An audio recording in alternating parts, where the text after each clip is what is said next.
We're on negatives. And this is page 225. Yes. And we're in the section of issue number 35. Is a negative phenomenon always expressed by a negative term? And the answer is no.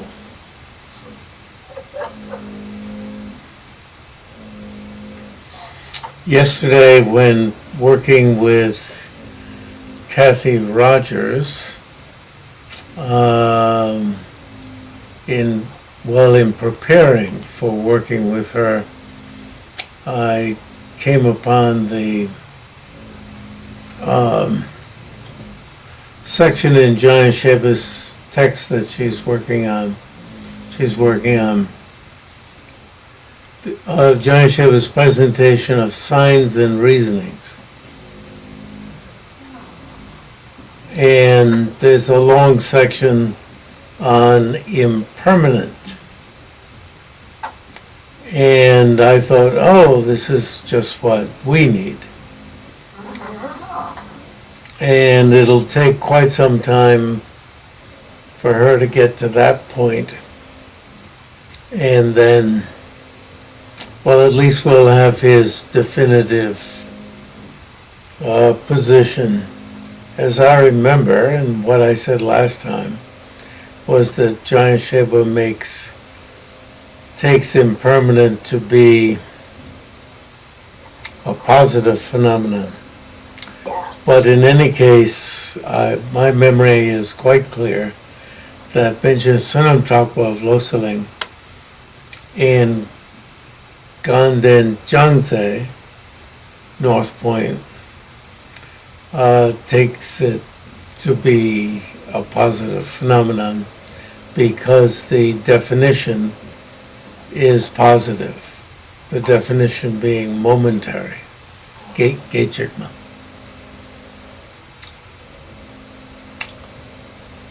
Woman takes it as a negative.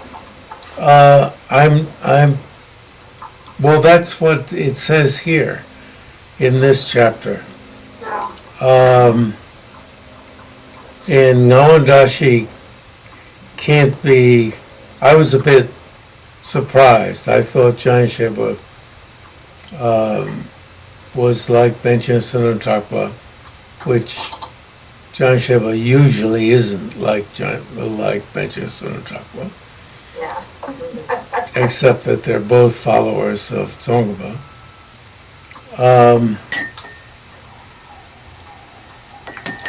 So I guess one would have to say usually is like Benjamin Sunam Trakpa, but on a lot of major issues he's not. So even though I ran across that section, running across it doesn't mean I was able to find out what his position is in my quick run across. So we'll wait for Kathy and myself to get to it. Anyway, we do have Ngag-wang-tra-shi's opinion, which we're reading in this section, in this book. Ngag-wang-tra-shi can't be wrong on such a big issue. So anyway, this says, it's very clear, is an object of realization that when it is expressed by a term or by a sentence or by a series of terms, an object of negation is eliminated in its verbal reading.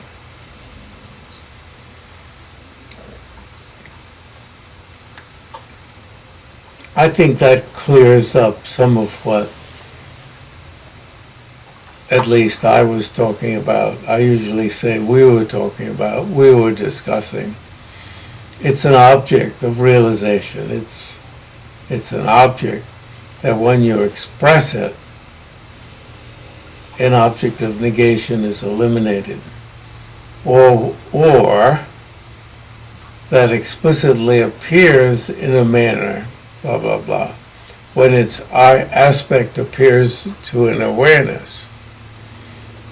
Often a discussion occurs with respect to how it's expressed by terms and then how it appears to a conceptual consciousness. Two ways. Because terms in conceptual consciousnesses work the same way.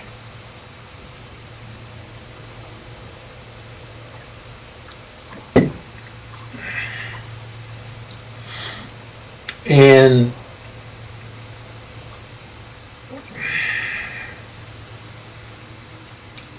an object of negation is eliminated in its verbal reading. Verbal reading is a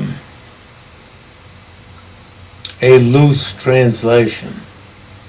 I don't very often use loose translations. In Tibetan, it's tsiki simba, held by the words. Reading doesn't mean, well, reading means reading in English, but held by the words. And I guess I couldn't come up with is eliminated in what is held by the words, rather than verbal reading. Reading suggests somebody's reading it in what is held by the words. An object of well, it doesn't say expressed, it says held.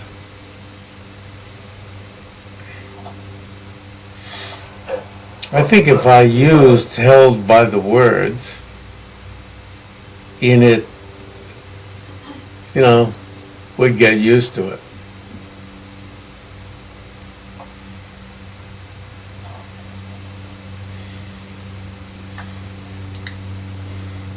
Maybe I should write that in here and see if I can stomach it. This is a number of years later, a few years later, 5 years later probably, in what is held by the words, super literal.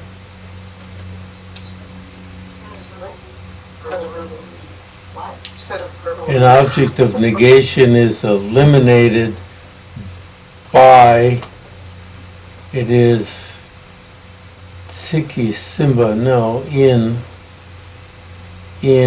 what is, okay.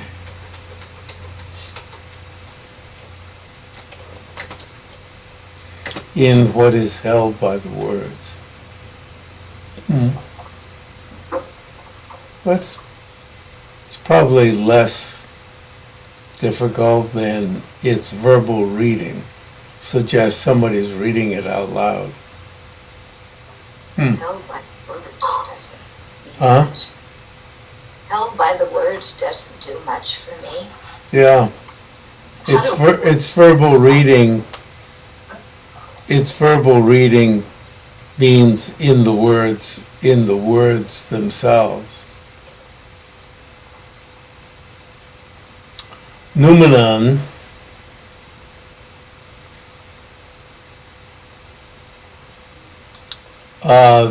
Chuni Dharmata. Some people I'm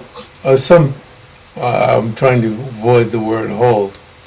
Some people claim, some Tibetans claim that in the word churni, that ni, or in Sanskrit dharmata, ta means just. Ta dharmata makes it dharma-ness. Churni.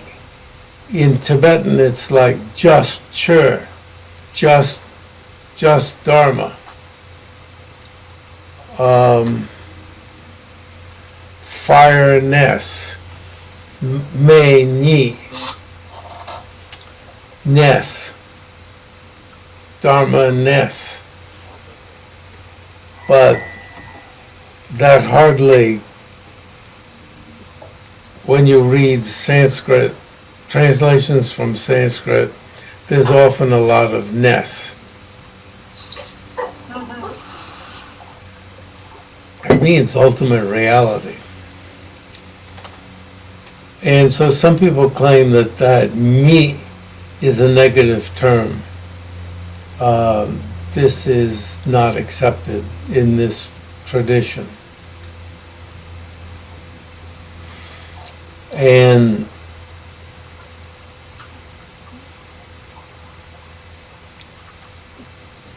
I'm told that in Kant, Immanuel Kant's philosophy, noumenon means the phenomenon in itself, the thing in itself, which is not emptiness. It's quite opposite to emptiness. So noumenon in so-called Western philosophy doesn't at all mean what it means in Buddhism.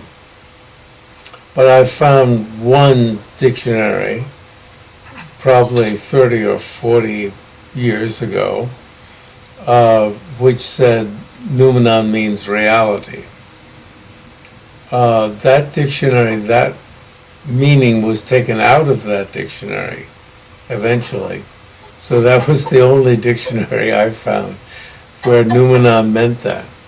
But phenomenon, noumenon, dharma, dharmata, and so I think the word is co-opted, that term, into Buddhism, which is part of the flexibility of English. You can make your own meanings or find one dictionary that supports your usage and then co-opt the term into your system and then use it enough so that it gets to mean what you want it to mean. Phenomenon, noumenon, chirth and chunyi, and dharma, dharmata. Okay. So,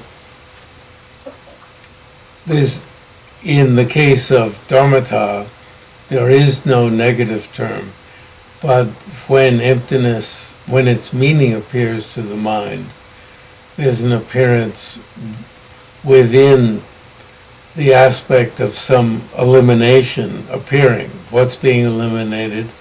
The proliferations of inherent existence has to appear.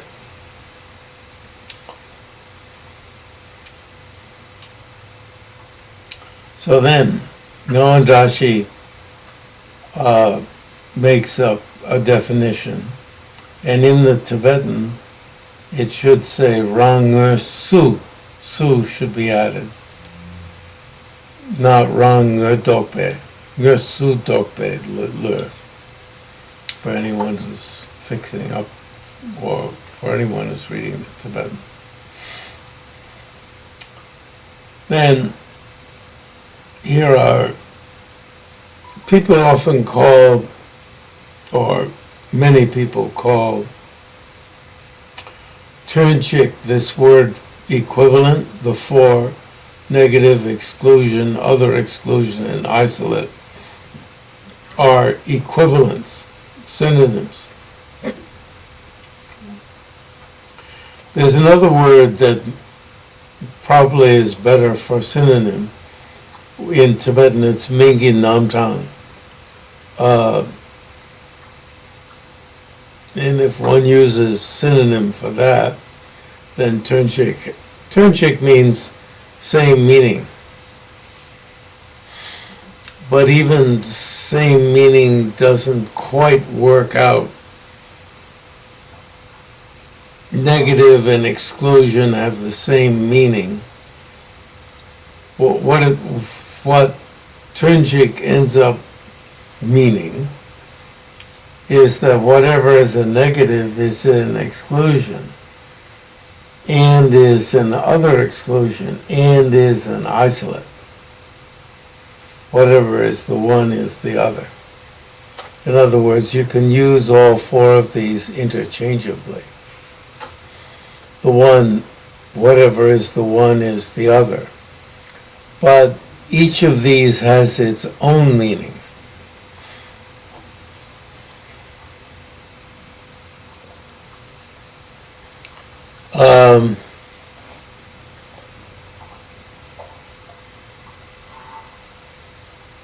Indians and Tibetans, when they look at the moon, see something that has a rabbit.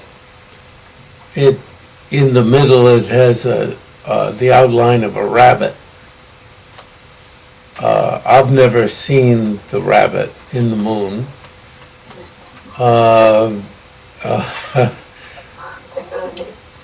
It at least used to be that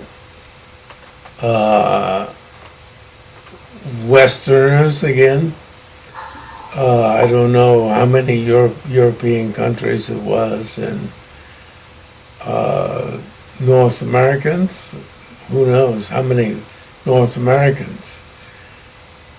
North Americans are Canadians, USers, United Statesers, and Mexicans.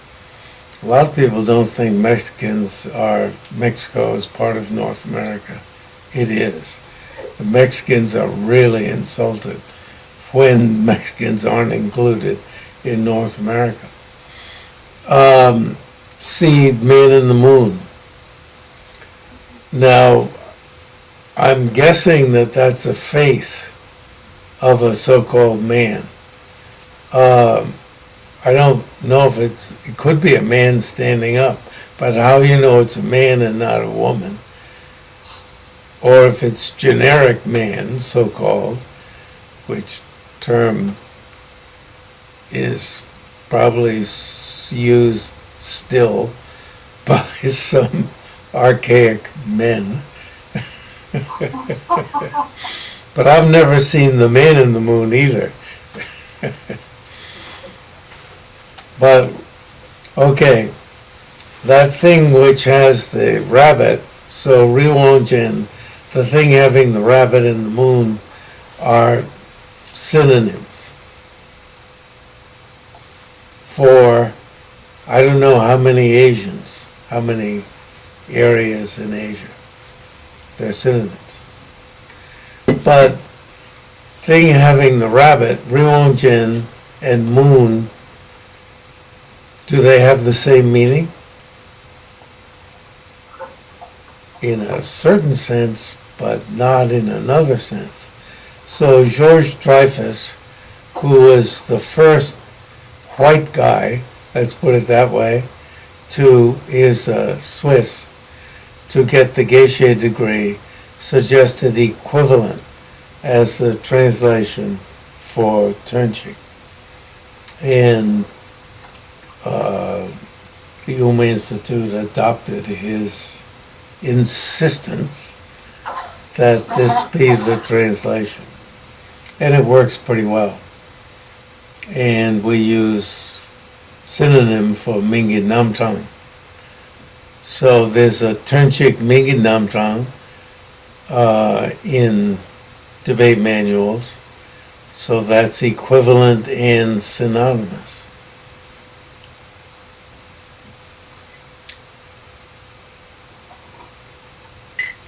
So maybe that's more than you ever wanted to know about those two terms.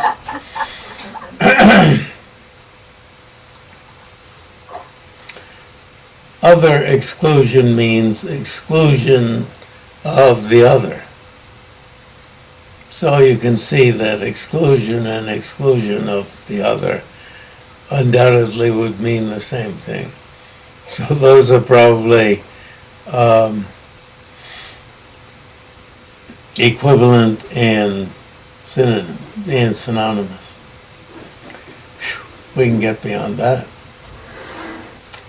So then space Space here means uncompounded space, not the area in a room. So if you wanted to put another bank of, another table in that room in Shravasti, you probably could you? Do you have enough space? Yeah. Yes. Yeah, so that means area. That kind of area is actually not uncompounded space.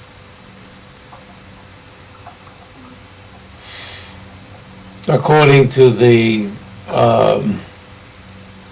consequence school, that's a type of Condition. form, I believe.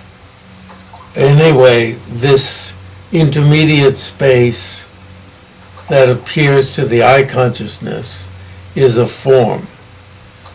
Now, when we speak of area, I would say that that's a type of form that appears, I would think, to the eye consciousness. But then, probably also the very same absence of obstructive contact is, Still there. the space of a room, there would also be an absence of obstructive contact. There's no way of denying that. And this absence of obstructive contact is used very, very frequently for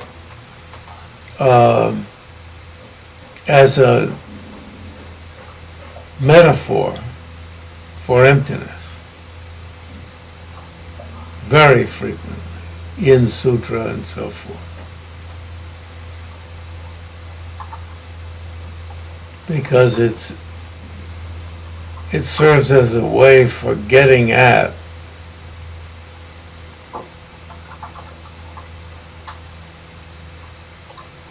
what the emptiness of inherent existence is like.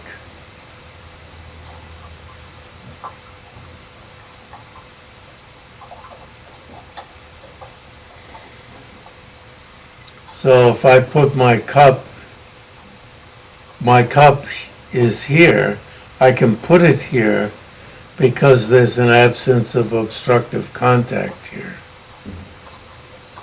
So wherever there is something obstructive, there's an absence of obstructive contact there, because otherwise the obstructive thing couldn't be there.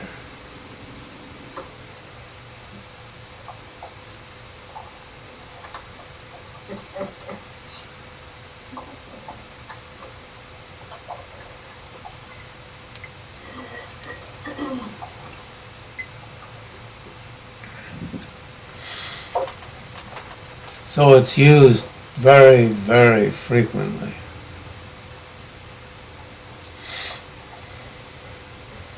So Namka, or Akasha, when you look at the word Akasha, you might think that was a negative in Sanskrit, and Kasha was some word that meant whatever, I don't know what.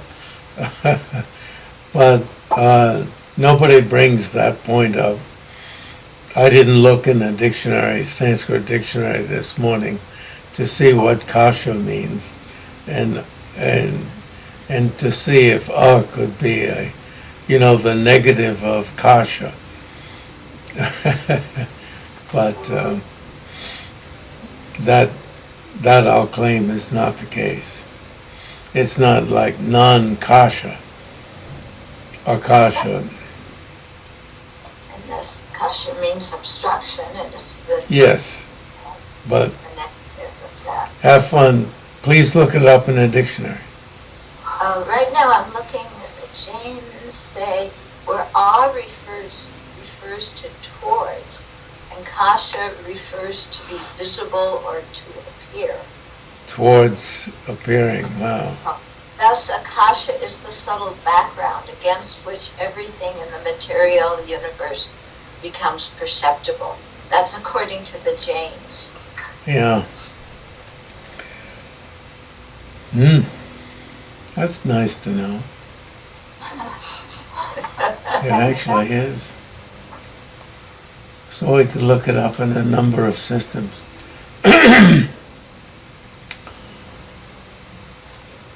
So, like, there's going to be a debate later on that nam and ka, neither of those is a negative. Actually, it's akasha. It's not akasha. So that's stupid of me to bring up that akasha. It's not akasha, it's akasha. Is the negative, not So no wonder is towards. Yeah, all right. That takes care of that one. Okay. So then we go on to the debate. So you can read the debates, that first debate, figure it out. Figure out red and blue. The translator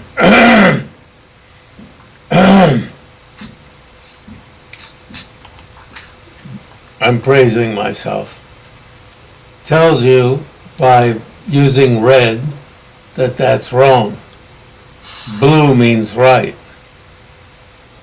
Oh, blue? Why is the... So are my eyes wrong? It looks as if the black is blue. The things like... We've got purple. And ours, mostly when you send them to us, the blue is always purple. Yeah, it's purple, but we call it blue. Yeah. I'm calling it blue long enough, we'll make it blue, it'll become Yeah. orange.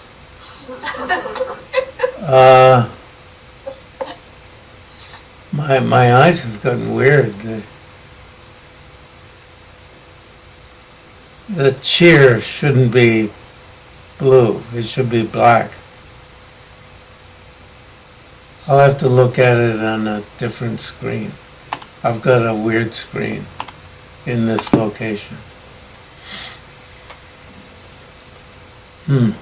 Oh, I'm starting to tune in, yeah. Okay. The functional words like tell and cheer and K, Java K, should be black. Yeah. All right. If there's anything you want me to explain.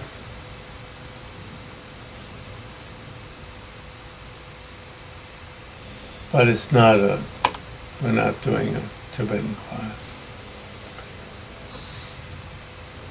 I see a mistake there's a one dot in the Tibetan. That's Kirking Ngurmingki.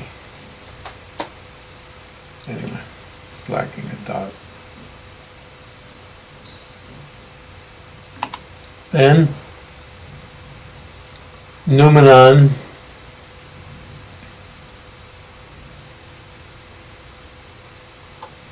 So Numenon absurdly would have to have a negative word affixed to it. But it doesn't. Duh. And so Dharmata doesn't have a negative word in it.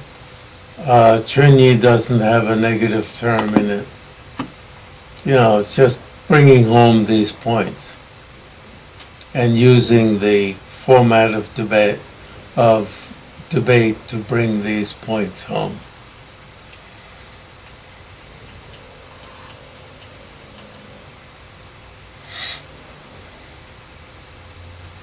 If you know, like if you want to say that whatever is a negative must have a negative term in it, then noumenon has to have a negative term in it. Dharmata has to have, you stupid jerk, have to say that dharmata has a negative term in it. You stupid jerk, have to say, this is slammed into your face, that namka has a negative term in it. You stupid jerk. And, it helps you to get used to somebody saying you're a stupid jerk. And and so you don't get upset when somebody calls you a you stupid jerk. I've wanted to say in general, some people think that the Dharma should keep you from, my father's death, I reflected on the stages of death and so forth, and it was all quite, beautiful and calm and so forth. But when my mother died, it was like, right even when I was standing number one, when I left the church, which is very meaning, the church itself was the same with my father. But I have memories of being on my mother's shoulder as a baby, not even able to walk, and looking around in the church and looking up at the swastika. It is a congregational church, but very fancy. You would think it was a Catholic church. Actually, I don't know the history of it. But I saw the swastika and thought, oh, wow, they've got a swastika. I didn't know there was swastika, of course, but I saw these familiar things. And I remember the baptism, which I was still like this. And I remember looking at the priest. Do we call him priest? But anyway, whatever. But I didn't have a word. And taking me, you're at the thing where the water is, and he put some water on my forehead. It's all, I remember going to that church a lot. And, but her death really affected me a lot, because I loved her a lot and I hated her a lot. And when we were going to be in a line in one of the rooms, maybe it was the kindergarten room, but that's actually a different room. And so I went and cried like hell in a different room. And it was like my brain was being, needed. And when I came out into the receiving line with my brothers, I was still crying like hell. But that didn't affect any feeling I had about Buddhism, like it should get rid of my tears. So, some of the points that come up in these sections is there's the basis of negation and the object negated. So, the basis of negation, for instance, it's sometimes hard in reading through these. I got to read a whole lot of it today.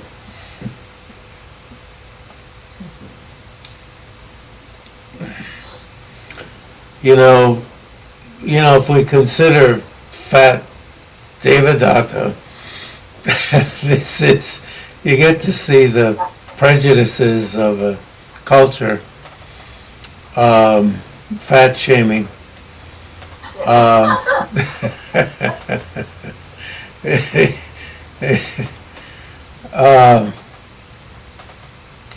So it would seem to me that Devadatta is the Ngag-wang-tra-shi, the basis of negation. Devadatta is not the object negated, and the fat is not the object negated. You know, the fat Devadatta is the basis of negation. The object negated is eating during the day. And what is projected, and the word pen, as we were saying last time, is, did we lose Shravasti? No. Okay. It's like the, I guess it's because I'm moving my arms a lot. Picture disappearing. The flinging of an arrow. Do you fling an arrow, project an arrow, shoot an arrow? You know, what is shot, what is projected is that the slob, you know, I mean, fat doesn't just say it, the slob Devadatta. Our culture into it. At that time, I bet it was flattery to say somebody was fat.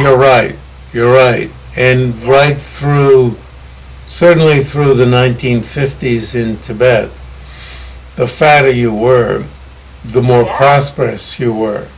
Probably even the 60s, maybe even the 70s. And the States also. You get somebody. And medieval times. Oh, yeah, they're all fat there. And, you know, fat was really good. So you didn't even have to even say slob. Fat. Nowadays you have to say the slob. Yeah, the slob Trump. You know, if he didn't eat during the day. But, so you would have to eat, since the day is divided into day and night, you would have to eat during the night. And of course, if you wanted to, you know, we won't get into the diseases that make people swell up, right? So it then projects, shoots. Shoot isn't going to work good, so the translation has to be projects. Another word. Projects that he eats during the night. You know, dark hours.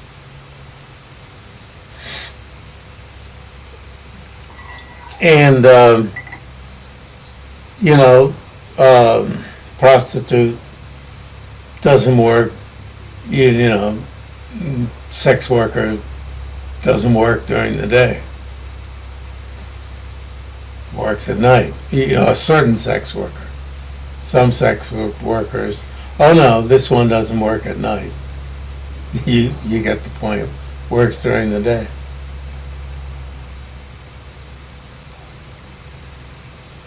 And I can say, I don't translate at night. You get the point. It's during the day.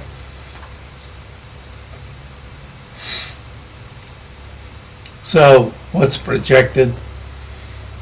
It's not Jeffrey. It's translating during the day.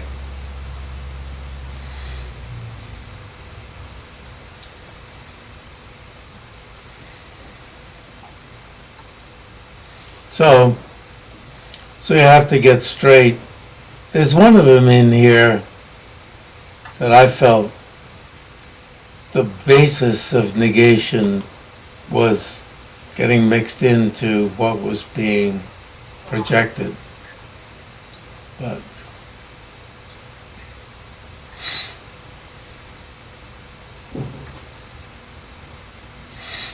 so if we look into some, you know, Bhava Viveka goes into detail on the topic. Chandrakirti affirms that emptiness is affirms that agrees that emptiness is a non-affirming negative. What was really amusing was that the text I was using, which was something out of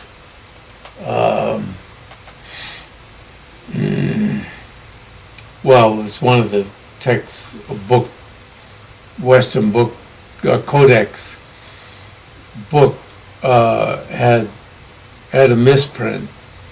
So where he was agreeing that emptiness was non-affirming negative was misprinted, which gave me a lot of trouble.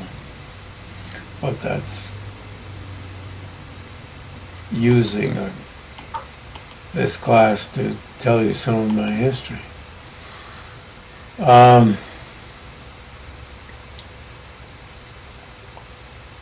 So this one here from Bhava Viveka's Blaze of Reasoning, this person is not a Brahmin. So something other than a Brahmin. So you're not projecting that this person is a person, but is a non-Brahmin. So how to do a put down. Oh, he ain't a Brahmin. And then number 2, if you move down the page, non-affirming negative, Brahmins don't drink beer. And this is a prohibition. And you can see this pretty much, it just starts with a statement in this one. This prohibition, it didn't say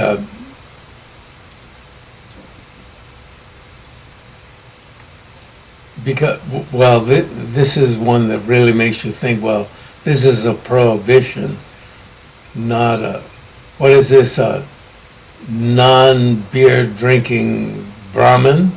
Or, how do you say it? How do you turn it into an object?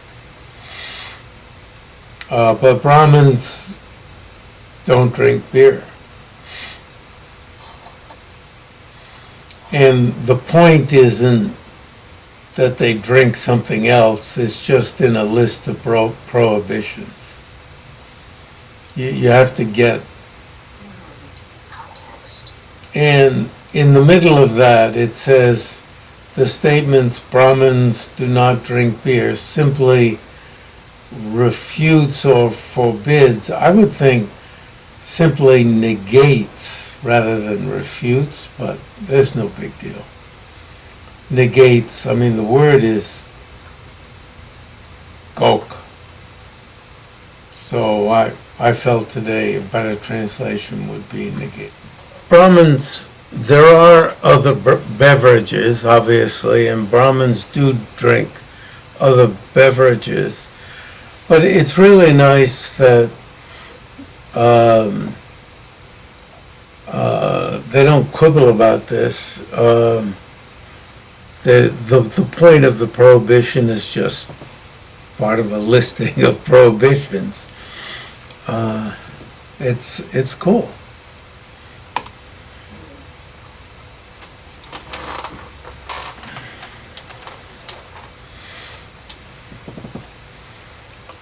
And so Ngag-wang-tra-shi has the definitions. So this is bouncing back and forth between Tsongkhapa's layout in his commentary on Nagarjuna's treatise on the middle. And then Tsongkhapa addresses farther down that the point is, even though in Tibetan these two types of negatives are called Mayinga and Mega, Mayin and Me, using the copulative. Copulative must, I mean, it's like, well, like copulation, joining two things, mayin, and the existential me, it not existing, non-existence, me, even though the Tibetan uses this kind of language to, in the Tibetan translation of these two, this does not constitute the difference between the affirming and non-affirming. So Hopkins didn't follow the Tibetan literal, didn't use the Tibetan names for these two types of negatives and translate them as is not negative and does not exist negative. In fact, is not would not convey the affirming negative, because is not could be existential, right? Is in English is sometimes just joining two things.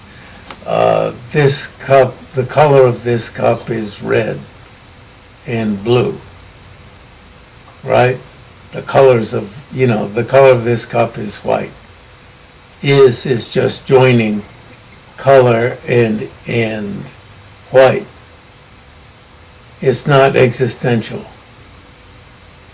Whereas the cup I used to use is no longer around. That is existential.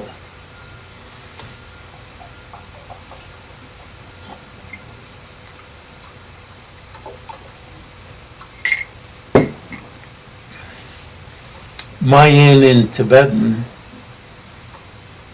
is, can I say this? You Tibetanists among you, Mayin is never existential. Whereas in English, is can be existential. But in Tibetan,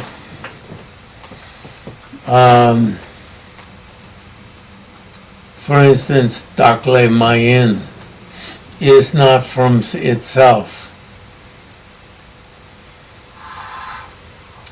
Now, we need to launch into a discussion. This is from the Nagarjuna opens the first stanza, not the praise of Buddha at the beginning of his text, but the first stanza of the first chapter. Not from self, not from others, not from both, not causelessly, are any things ever produced anywhere. These are 4 theses. Sounds like feces, doesn't it?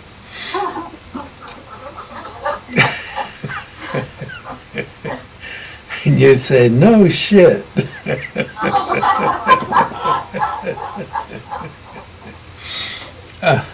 So I was thinking last time that I should send you Bhava Viveka's commentary on this, because he makes the mistake of making this look like a Mayanga, of affirming negatives rather than non-affirming negatives. He makes the mistake of making him look like that, and it's kind of neat. And his explanation is short, and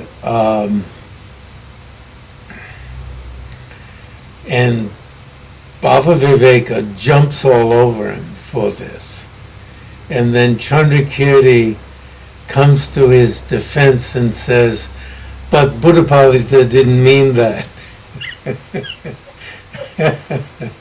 And it's really nice to, and And Janashib is really nice about showing that what Buddhapalita said looks like what Baba Viveka said.